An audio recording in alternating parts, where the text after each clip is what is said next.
Letters don't make words, Mom. They're two different things. I never thought I would graduate high school. I hate reading. What good is school if no one knows what to do with me? I don't know. I feel like I'm shipwrecked, drowning. School doesn't have to be a test. It can be a journey. This is the first place where I feel like I belong. I know I can, but I need some help. Can I do more? Can I be more? Am I greater than what I thought? Yes. Yes. Yes. Yes. Yes.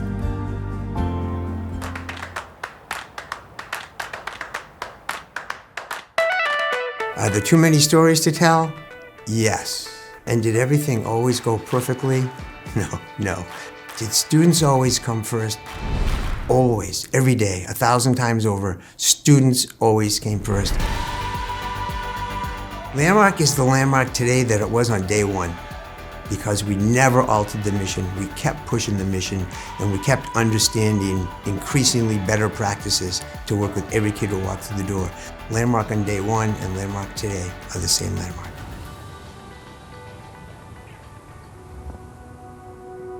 We met each other in the summer of 1970 at a summer reading program that Dr. Charles Drake ran at Hebron Academy in Hebron, Maine. We would teach right through Monday, Tuesday, Wednesday, Thursday, Friday, half a Saturday, jump in a car from Hebron, Maine, and come to Pride's Crossing, Massachusetts to paint walls, sand floors, and try to get a school going. And then the summer ended, and we were here full time. And then one day, Carl, people started driving up the hill to drop off their kids. We said, we really are a school. How'd that happen? And it opened up. Dr. Drake was the founding headmaster of Landmark School. For me, Dr. Drake was always a great teacher.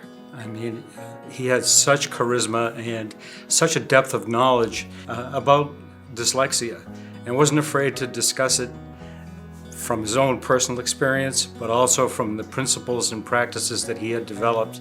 He really understood the mind of these kids and how they processed. I remember teaching all day, just about all the kids are in bed. He'd still be down in his office, and I'd get on and say, Dr. Drake, in the study skills department, we're having a hard time teaching cause and effect relationships. Well, Bob, these are some of the strategies you could use to teach cause and effect. Give it a try and let me know how it goes.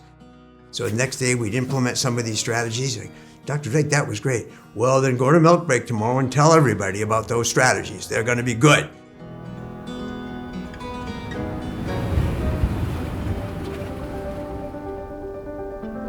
There are so many parts of the Landmark methodology that have been the same since I started 45 years ago.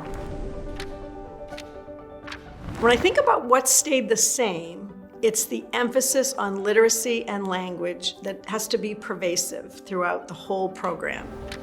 I once had an observer say she was in a social studies class and she thought that by mistake we had sent her to a language arts class because there was so much language happening in the social studies class. I took that as a huge compliment. And I said, nope, that's the intent. Oh, the teaching principles have been in place since Landmark started. I think our emphasis on diagnostic prescriptive teaching, particularly in the tutorial, is what makes our methodology so successful. I think that individualized approach is everything. I think it's why kids come here. I think it's why they stay. I think it's why teachers come here and why they stay. I think getting to know who a student is at their core and then teach that person and see them grow and change. The thing that gets me is when families call and say, my kid's back. I have my kid back. That loss that they feel when they're in the wrong educational environment, and then the recovery when they come here, it's irreplaceable.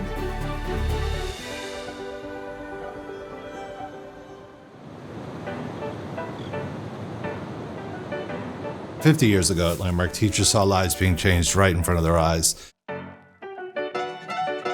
But at the same time, they realized that there was so many more students with dyslexia and other language-based learning disabilities all over the region and the country, and they knew that Landmark needed to do more than they were doing. It was time to expand beyond the campus. What's super exciting about the work we're doing at Outreach is our ability to hit greater and greater numbers of students, and then help serve students who couldn't necessarily come here, and then work with faculty to apply what we were learning to other school districts.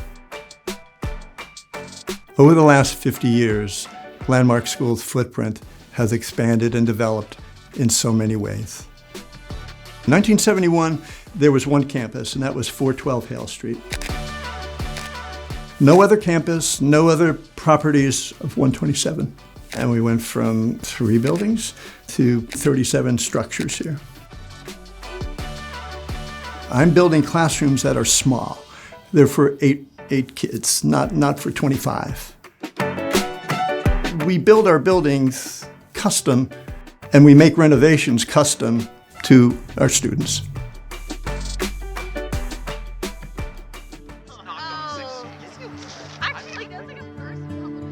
Community is all about people, not necessarily a place, although the place is very special.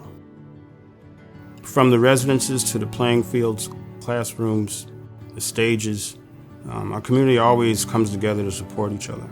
It's like coming to a second family when you come to work at Landmark, and I feel we've known each other for so many years. We've seen each other's children grow up. It's a different level of community. The number one thing about working at Landmark is that it's not just you in a bubble. You can turn to your friends, your coworkers, your administration to be able to have that support and sense of community. When I think about the next 50 years of Landmark, what I think about is the continuation of a narrative that in the past 50 years has just changed the trajectory in the lives of not only so many kids, but their families as well. And as I think of the future, I think about how we continue that rich, important narrative. The Landmark community is really special. I've made so much more friends than I really had before I came here. When I came to Landmark, my mom saw me smile for one of the very first times, and I was like, I finally have this place that can actually learn things. I know things. I want to say a huge part of being at Landmark has really pushed me and motivated me to be resilient. It's home. I met my best friend in the lunch line the first day, and we're still best friends, and time can go by. We can be states apart, but when we're together, we're right back to where we were in high school. Landmark didn't just teach me how to believe in myself, but it also taught me sort of skills. I frankly don't know where I'd be without Landmark. And I don't think I would have gotten as far as I did. I don't think I would have become the kid that read all of Shakespeare in high school. Landmark did a lot for me, and I'll always give credit where credit is due.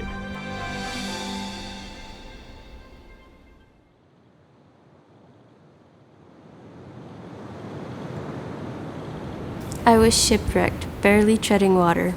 The life raft carried me over the endless sea. It brought me places I never thought I'd go. It brought me Shakespeare and Dickinson. It brought me confidence.